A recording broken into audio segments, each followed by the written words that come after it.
Okay, still taking the enterprise. Now we're counting the cost. Um, when you make an ERP decision or you decide to change your ERP or some facet of it, decide to get rid of one product and bring on another, um, these incur costs. Now, don't think just of money. That's an important business thing. It's not just money. It's about everything around it. Let me start with the technical costs, which is you have to move your data from one solution to another. Sometimes you're in a business where you can just flip off a switch here and flip it on someplace else. You might not care deeply about your historical data. Or you may say, well, we're just going to throw out the historical data and we're just going to start fresh.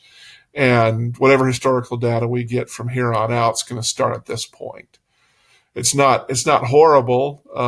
Businesses start and end in all kinds of ways, just because, so that may be a consideration that you may take into account. Um, Here's another interesting thing. Everybody says that their product is easy to implement, and that's always interesting. Um, some things really, really are, but you have to have a basic understanding of things that you probably don't know. There's a really big difference between people who do planning and design and deployment compared to people who maintain. They're two very separate things.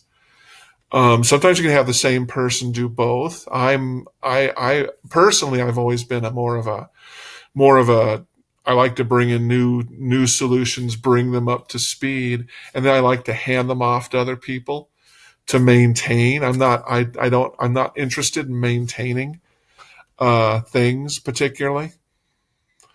Um,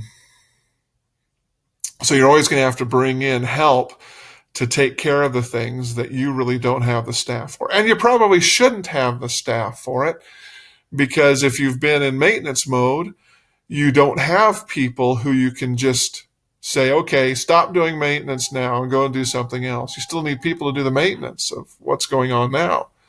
So you'll have to bring in new expertise, new blood, new hands, whatever you want to call it. Okay, well, let's talk about staffing from another standpoint. I separate this out from technical costs. Systems require people, so I just kind of lump them together, and that's rude, but that's life. Staffing has to do with your end users, the people who actually use the system that you're buying, the various, if you are an HR person, you have HR software. They don't install the software and they don't maintain the software. They are the users, the end users. You're going to have to retrain your end users for a newer system that you're bringing in. It may be very similar, but there's going to be enough differences. You have to understand that people tend to compartmentalize themselves a lot. I know what to type in to make this happen. I know which buttons to press here and here. It becomes really obvious when you're trying to support those people and they say, my button disappeared. What do I do? And you said, did you not look around and say, oh, look, I see the button. It's got the same name. Its placement just changed in the interface. That's enough to break people. And and you're going, people only attach enough brains to what they do to get the job done. And if you insist on having them do more, don't be surprised if they disappoint. Here's what invariably happens. There's a big change. I used to work for New Mexico State University, and they made a big change from kind of a homegrown ERP system that they'd used before to Aleutian Banner, the one that we actually use here at Eastern. This happened here at Eastern too. It happens everywhere. A lot of people decided, hey, enough. I'm not making another change. It's not interesting to me. I'm leaving. A lot of retirements came from that, and you have to accommodate for that. If you make a big change, chances are a whole bunch of people are going to use that as a reason to just go ahead and leave your company and go someplace else, or to retire, or just not to work for you anymore. It doesn't matter what their reasoning is. And then the whole thing of it's really inherent. You usually bring in these new systems because it's been sold to you as a way to reduce your staffing needs. So you're going to have to some extent, handle downsizing. And this always goes badly. It's always bad PR to get rid of people. Although nowadays, people are accustomed to this. It's okay if you hear that IBM is letting go 10,000 people, as long as you don't work for IBM and you're not one of the 10,000 people. It does happen to you. It's happened to me. I usually smell the air, and you can see it coming. That's not what you use smell for, but anyway, mixing my metaphors. And you can see it coming, so you can go ahead and make a preemptive move or decide what you're going to do ahead of time. I don't like having to be a reactionary. I prefer being able to feel like at least I'm in a little bit of control, which isn't really honest, but there it is. And that works pretty good when you try to do that. Then there's larger ultimate costs that come with new, these aren't new, but they're becoming far more prevalent, partnering and outsourcing. And you have to understand, boy, am I going to, and you're going to say, you're biased, you're racist or something. And you go, I'm sorry, it's reality. If you sit there and put a shade over your thing and say these things don't exist, you're going to get slapped in the head with it, which is culture gaps. I'll be honest, you better know where Mumbai is in India, and a lot of outsourcing comes out of there.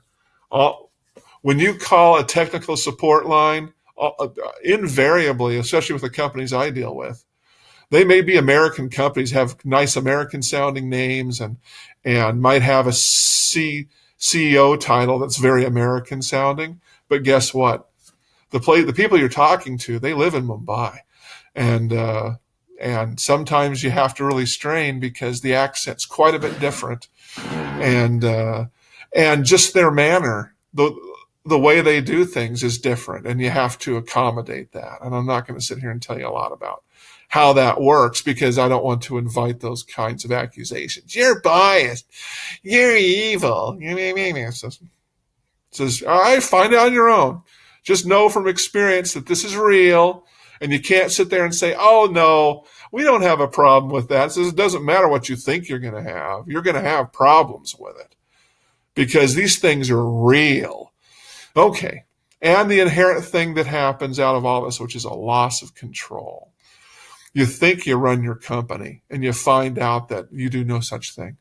You are just as much a functionary as anybody else in there. When people come to you and complain about, I feel like I'm a cog in the machine, you can just go out and you can unveil your desk and you can say, look, I'm a cog in the machine too. It says, I spend most of my days trying to keep our partnerships going that keep us all alive and fed. Just like you do part of the manufacturing, and if you stop doing your job, everything would grind to a halt. We'd all starve and die. It would happen the same way with me.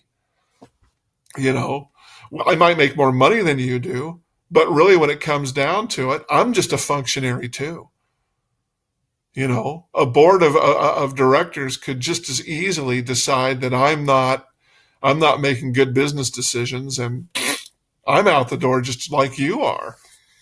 So, these are all the costs that come with bringing technology into your enterprise. Not new, but just has to be recognized, and you have to be able to find some way to quantify that cost.